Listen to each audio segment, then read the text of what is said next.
प्यारे बच्चों, आज हम पढ़ेंगे कक्षा 10 का चैप्टर 2.2। चैप्टर का नाम है वास्तविक संख्याएं। चैप्टर का नाम है वास्तविक संख्याएं। इस चैप्टर में मैंने आपको 3 सवाल तो पहले करा दिए थे। सवाल नंबर 4 करेंगे। चौथा सवाल है, किसी खेल के मैदान को वृत्ताकार पथ पर एक पूरा चक्कर लगाने में रमन को समय लगता है 18 मिनट, अनुप्रिया को लगते हैं 12 मिनट। तो यहाँ लिखूंगा, रमन को समय लगा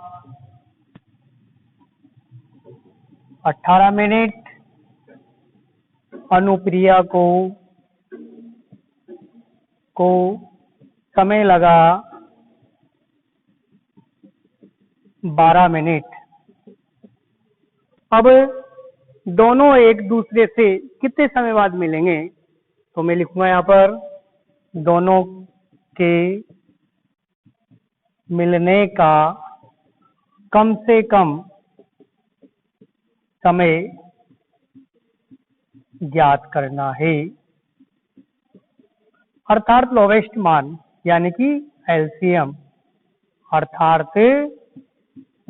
ज्ञात करेंगे। 18 के टुकड़े करेंगे 2 × 3 × 3, 12 के टुकड़े 2 × 2 × 3, यानी इसको लिखेंगे 2 × 3 की घात 2, इसकी 2 की घात 2 × 3। हमें ज्ञात करना है एलसीएम यानी हाईएस्ट मान। इसमें 2 की बड़ी घात 2, 3 की बड़ी घात 2, 4, 9, यह आ जाएगा 36 मिनट, यानी कि दोनों 36 मिनट बाद मिलेंगे। अतः दोनों 36 मिनट बाद मिलेंगे। इसी प्रकार सवाल नंबर 5वां है। ये सवाल चौथा था। 5वां सवाल,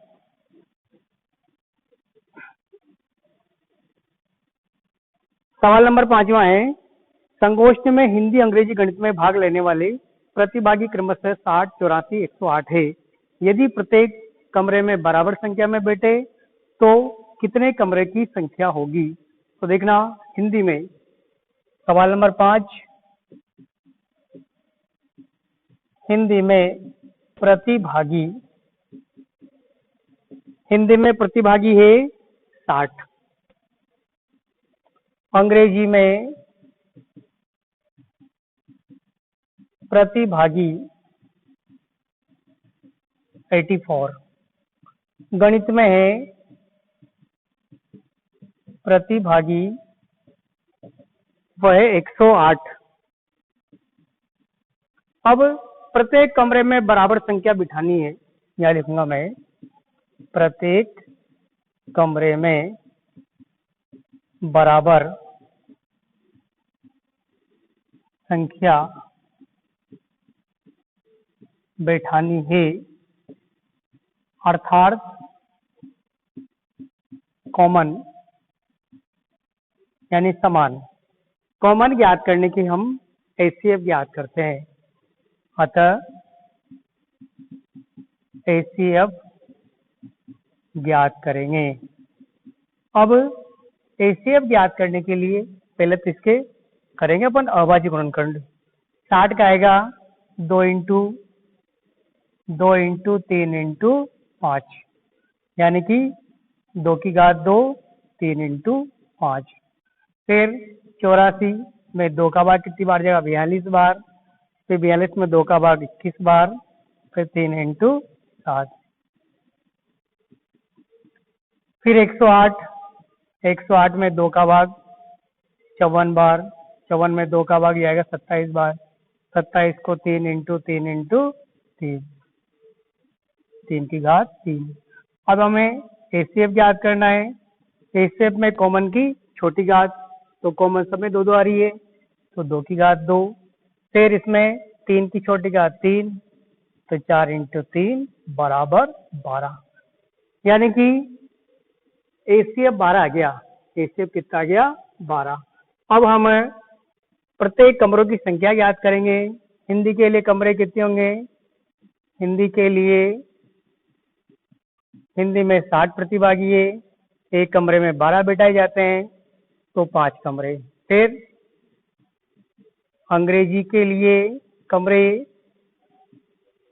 84 में 12 का भाग देंगे, 7 कमरे चाहिए। गणित के लिए गणित में 108 है, 12 का भाग देंगे, 9। कुल कमरे जाएंगे 5, 7, 9, 21 कमरे। ये हो गया अपना सवाल नंबर 5वां, यानी कि 21 कमरे में पूरे प्रतिभागी समान संख्याओं में बैठाए जा सकते हैं। अब हम चैप्टर पढ़ेंगे 2.3।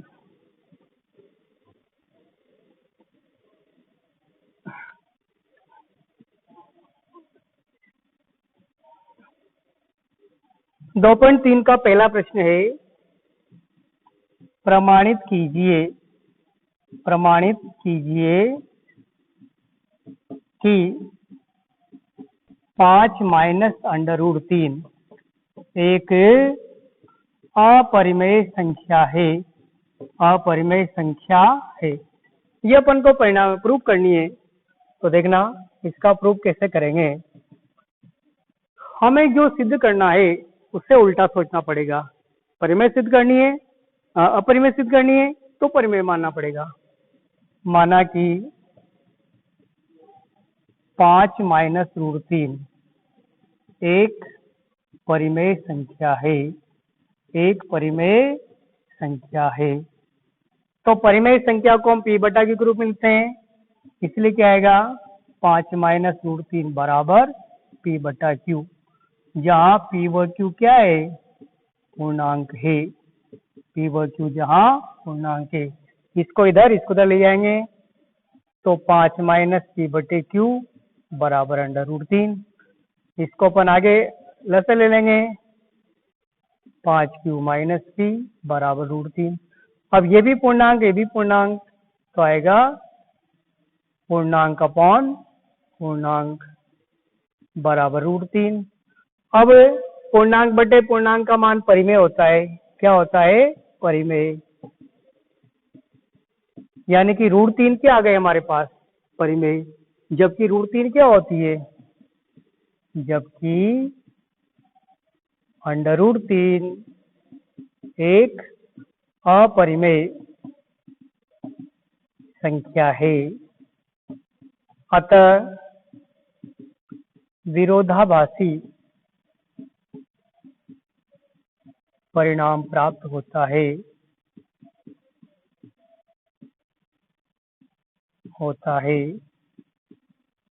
अतः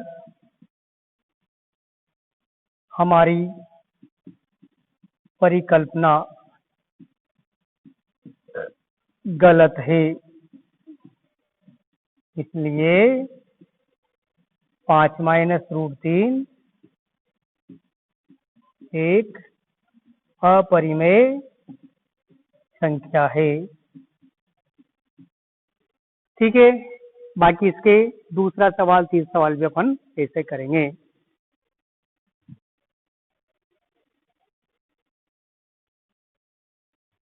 ये आपको समझ में आ गया होगा। इसमें पहले हमने 5 माइनस √3 को परिमेय माना है। परिमेय संख्या को p बटा q के रूप में लिखते हैं, फिर लसे लेते हैं। लसे लेने के बाद हमारे ये भी पूर्णांक आता है। पूर्णांक बटे पूर्णांक का मान होता है परिमेय, जबकि √3 क्या है, अपरिमेय संख्या है। ये परिणाम विरोधाभासी है, अतः हमारी परिकल्पना गलत होगी। अतः ये अपरिमेय संख्या है। ठीक, ओके।